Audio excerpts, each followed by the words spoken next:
আসসালামু আলাইকুম।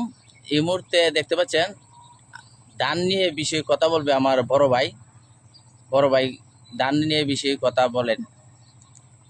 আসসালামু আলাইকুম। সম্মানিত এলাকাবাসীর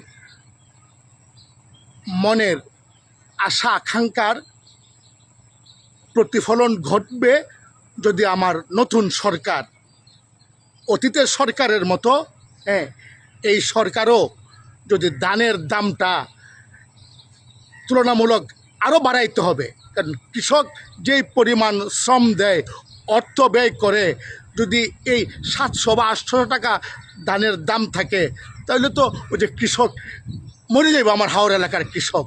এজন্য আমার নতুন সরকারের কাছে আকুল আবেদন আমার ভাটি এলাকার পক্ষ থেকে, যে কমসে কম ওই যে 900 থেকে 1000-এ যাতে মানুষ ধান বেচা কিনা করতে পারে, এই ব্যবস্থাটার জন্য আমি আমার নতুন সরকারের কাছে উদাত্ত আহ্বান জানাচ্ছি আমার ভাটি এলাকার সবার পক্ষ থেকে। ধন্যবাদ সবাইকে।